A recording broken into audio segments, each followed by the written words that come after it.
I'm convinced that you can DIY pretty much everything in your wedding except for this one thing. Hello, my name is Grace and I am the founder and owner of Budget Wedding Stories, where we help couples like you have incredible memories for affordable prices. Now, over my 10 years of doing wedding photography and videography, I have seen it all, especially from most of the weddings that I do, which are in more of that budget price range. Now, I want to collate pretty much every idea that I've seen or heard of or seen executed, and I want to collate them all to help you save thousands of dollars on your day. And obviously this is mostly DIY based, but there are different ways to do these. I'm going to mention those as well, so hopefully you can save quite a bit of money just from this one video. Okay, first of all, when you are budgeting, the premium strategy is to borrow, beg, and steal. Wait, no, let's not do steal. Let's do save. Save for something, because to be honest, that's just the nature. If you're wanting to do a little bit more affordable, you're going to have to be a little bit more honest with you're going to have to be a little bit not as high and mighty with how you do things. The number one strategy, the golden strategy that no one talks about when pursuing a budget wedding, is if it is about 12 to 18 months away, start really investing in your community. And you're probably going to be, Grace, I'm planning a wedding. I don't have much more time. No, this is the time that you need to lock down your community. If you regularly went to sports with people, if you were a part of a community band, if you were a part of a church, or going to a home group, or you did D&D nights, this is the time to start going back to it, because this is how you make your connections to make your day that more bit affordable. I cannot tell you the amount of times where someone randomly that I've just been hanging out with as a genuine friendship, and they've brought up, oh, hey, I can do this. Or a co-worker's been like, oh, I've finally wanted to get into baking. I can bake your wedding cake, saving me hundreds. There are literally so many opportunities if you invest in your community now. Be a good friend and you'll have good friends back to you. So that is probably the most important part if you are looking to have a more affordable wedding day. Invest in your community. All right, let's get started. And in no particular order, let's just try rapid fire through them as much as possible. I'm going to be trying to cover everything. Did I miss anything? Let me know about down below. Have I missed a strategy that you've been thinking of for your day? Let me know down below. I want to hear it, and I want to help other people save a little bit more on their wedding day. First of all, date setting. Your date is essential. Now, in a few different ways. Number one, how far away are you setting the wedding? Are you going to be in 12 to 18 month weekday, or potentially longer? Are you planning for 3 years in advance? Which is awesome, because that gives you a greater opportunity to save. It gives you more time to plan, more time to prep things. But that also, I have found, inclines people to spend a little bit more, go a little bit more crazy, regret the invitation list because some people fall out of favor of friendships, or some family members stick their head in too much and get uninvited. So there's a balance. Having a further out wedding date gives you more time to plan, save, and prepare. Having a closer wedding date is, of course, more stress, less time to do all these things, but you're less inclined to spend more, and you get your wedding day over and done with a lot faster. I had been hobby planning my wedding for 4 years, but when it came down to it, my engagement period was for 7 weeks. I barely got used to saying my fiance before he became my husband. So that was my way of doing things. On top of that, date setting. You've got to be aware of a few things. First of all, are there any public holidays around that date? Some vendors will charge an extra 15 to 25% on top of whatever you're already paying. Some vendors may not be available because it may be a cultural holiday or a personal holiday. For example, Mother's Day or Father's Day, times that people want to spend with their family. The amount of times that couples have booked on Mother's Day or Father's Day and have struggled to find suppliers because of that, be aware, keep it in mind. On top of that, something really interesting to consider, is your immediate family or even slightly larger family going on a holiday nearby that time? For example, if you plan your wedding date and then the next day half of the family's flying out to Fiji, are they going to be more inclined or less inclined to help and invest in your day, whether that's financially or with time? People have their own lives. People are preoccupied with their own lives, and that's just a reality that you have to navigate when you're having a little bit more of an affordable wedding and you're relying on your support network to be able to assist you with the day. So being aware of that, are there any planned holidays? Are there any cultural holidays that are important to people? Something that a lot of people try to go for is a holiday in between the Christmas to New Year period. I think this can go really well and really badly, and I've never seen it in the middle, because everyone's already there, everyone's already present, you're already in the area. You may as well have a bunch of fun because you've already got a bunch of food all ready to go. Everyone's on holidays, you're more likely to get everyone to turn up. On the other hand, people are already on holidays. They may be flying internationally with their in-laws that holiday season, etc. On top of that, it's really hard to find suppliers during the Christmas to New Year period because that's a time that a lot of suppliers take time off. So that's an option, but it comes with its definite pros and cons. Okay, so that's less about DIYing, just more general planning. But let's start getting into the DIY nature. Venue, you can do it yourself many times over. For example, parks. There are plenty of parks around Australia that are absolutely phenomenal. You've got your beaches, of course, same level, pretty much always free. I think you just have to pay the council fee, council gathering fee if it's over a certain amount of people. And then, of course, you'd have a few extra items if you want chairs and stuff like that. On top of that, community centres. There are some beautiful community centres in Australia that you can hire for literally $25 an hour. Of course, there would be an extra fee if there's alcohol. Sometimes you're not allowed alcohol. And then, of course, there's space limitations as well.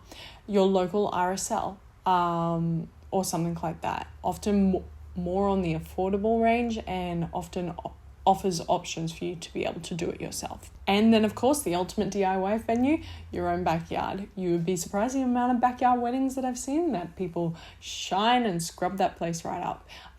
Maybe just have a little bit of vision. See what you can do. Bridal party, of course. Bridal party is a big thing. Now, less about DIY, more how to save. Obviously, the more people you add to your bridal party, the more expensive it gets. But bridal party can also be super helpful in providing extra input, assisting with tasks, etc. Outfits, let's talk outfits, because this is one area that I saved massively in. For example, I found a tailor off of Facebook Marketplace that worked for one of the large bridal stores in the city, but was also doing some side work on the side and managed to get my wedding dress done in pretty much 1/10 of the time that would normally have taken, and probably for 1/5 of the price. So that's one way to do it cheaper. Of course, you can DIY it. You can DIY your own dress. I've seen that before. I've seen the bridesmaid's dress done. I've been a bridesmaid and I've had my dress custom made by the bride. Bless her, but that was a little bit stressful. You can thrift as well. Get really good with your local thrift stores. Searching around there, Facebook Marketplace, of course, and then there are many apps and many websites for secondhand bridal dresses as well to just be a little bit more affordable. Not entirely DIY, but a little bit more affordable. Signage, we are talking the unplugged signage, where the seating, like the seating charts, directions, stuff like that. Of course, you can DIY, get some wood off of Facebook Marketplace or off the back of some of the warehouses around in your local industrial area. But on top of that, you can get decals off of Etsy, people making custom decals for you. You can print off signs at Officeworks or Kmart. And yeah, like the sky's the limit in a sense. Of course, Facebook Marketplace, always a fantastic spot to get a full sign or a sign partially done for you. Invitations. Guys, we live in a world of Canva. Invitations are practically free. You can do the digital ones. You can get them printed off at Officeworks or Kmart. Again, there are some even online websites that do it for free and also include the registry and other little details like that. And they follow up with people as well, which is super helpful when people aren't responding to your messages. Ask me how I know. Food. You can do a potluck like we kind of did a little bit. You can do a semi-potluck, so you order meats and a few other things and large salads, but then people bring like small desserts and sides, etc. You can get, for example, like a meat house to do a bulk amount of meat, so that way like a large portion of the meal's done. You can get if you're a part of a church community, you can offer some young adults for $50 or $100 a night to serve everyone or plate all the meals and stuff like that. So it's a little bit fancier as a sit-down meal. There are so many options with food, you would be surprised. Once again, I say Facebook Marketplace because it's getting trendier for women to make a little bit of a side hustle by cooking at home and delivering meals. So just look around. Facebook groups may have some ideas as well. Wedding cake, of course. You make it, a friend makes it, your Woolies mug cake. Get creative. There are people around you, I bet, who know how to make a good cake, and do what you can, bend over backwards, beg, borrow. We're not stealing, we're saving to be able to save a little bit more on your wedding day. You don't have to go all out. If you want to go all out, that's totally your prerogative, but you don't have to. Don't feel like you need to. Maybe do cupcakes or like a macaron stand or donut stand instead of a wedding cake. Totally up to you. The sky's the limit. And our budget. Transport, once again, call in a friend, Uber exit, do it yourself, turn up in your own car. In fact, if you have a dirty car, lean into it. Get the full grime going on that bad boy. Just make sure your dress doesn't get too dirty. Wedding planner or coordinator, of course, this mostly falls down to you in a budget scenario, but assigning that to someone who is really good at coordination, and make sure that it is their only role, that they're not dealing with making the cake or doing the flowers or extra stuff on top of that. That's an option as well. Flowers is a big one and an area that people are often inclined to overspend. Now, remembering that not everything needs to be fresh flowers. Sometimes you may just have the bouquet and doing all the other arrangements yourself, or getting them to be faux flowers. For example, for my wedding day, and I've seen this done a lot, we went to a flower farm, we bought a bunch of flowers, probably spent about $200 on flowers, but then my aunt and my mum and my cousins arranged them all. That was kind of their job, and they pretty much got us about $2,000 in arrangements with $200 of flowers. And then of course we picked up a bunch of greenery off the side of the road. I don't know if that's entirely legal, so that may be a part of our steal, part of the beg, borrow and steal. But yes, so just thinking outside the box, what can you do that puts in a couple of hours of labor but may save you thousands on your day? Remember, if you are doing your own flowers, remember you should be getting a wire to be able to help them assist for longer throughout the day. There are heaps of YouTube videos on how to do this well as flower arrangements. On top of that, you should be storing them at the right temperature. I believe it's just above 10 degrees. I think it's about 12. Double check me on that.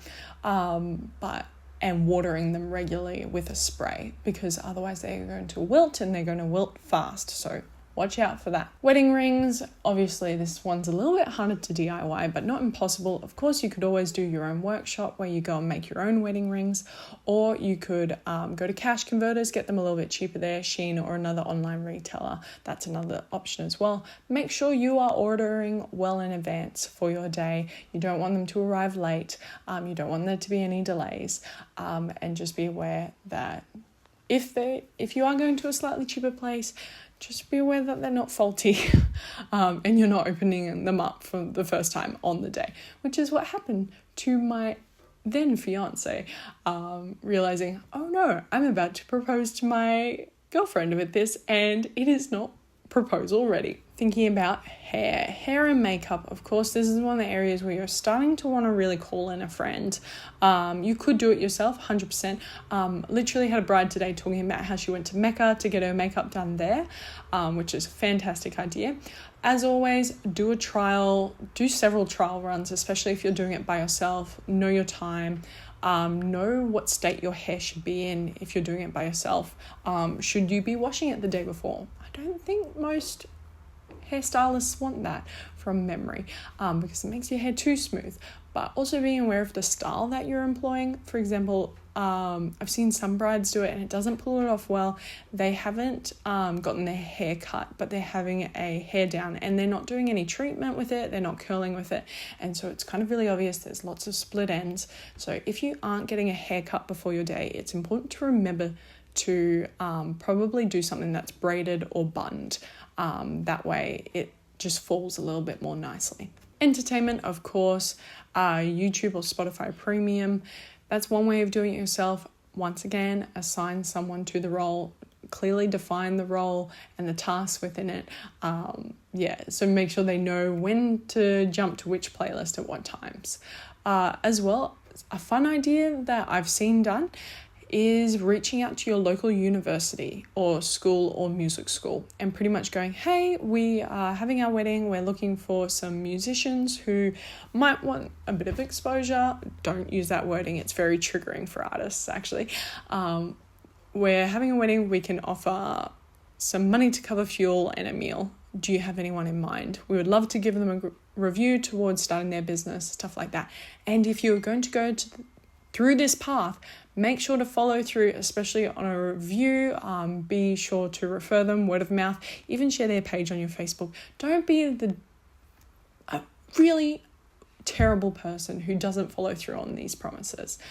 If someone is helping you out, especially for essentially free, sing their praises, please. Come on.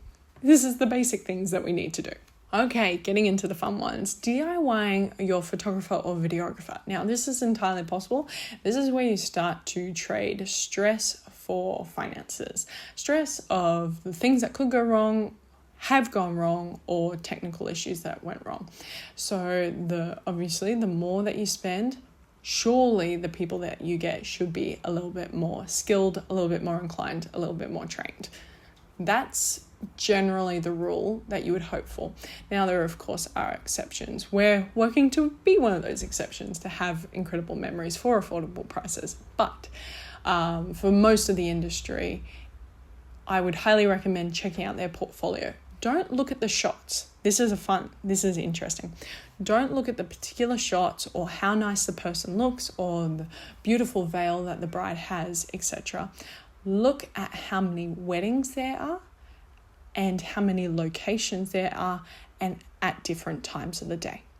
So it doesn't matter if the videographer or photographer has a gorgeous portfolio with beautiful styling and stuff like that, but it's all the same bride or 2 or 3 brides, because that indicates that they still haven't had a lot of experience in different scenarios. What you want to look for is someone who has a gorgeous portfolio, of course, but ideally has more weddings under their tool belt, more weddings in their tool belt, behind them, pretty much greater wedding experience, because that shows that they have been in many different scenarios, have learned to adapt, and are still going. That's important to know. But of course, we are more on the budget end of things, so let's think a little bit more outside the box. Of course, like before I suggested, you can go to your local university, even your school that has a film program or a photography program, and reach out to them and you can even do this try and join a few local photography Facebook group pages and do a call out. Hey, my wedding's this day. I'm looking for someone. This is my budget. If you're interested, let me know. Just be really clear, really upfront. Now, you're going to get a lot of people messaging you if you do this, and some things that you need to do. And I'm going to make a full video on this, so hang tight. But essentially, you need to know that they have an ABN. Otherwise, you could be committing a legal issue, in the sense of you could be doing something illegal by hiring someone who isn't legally allowed to work in Australia, and that puts them in trouble and that puts you in trouble as well.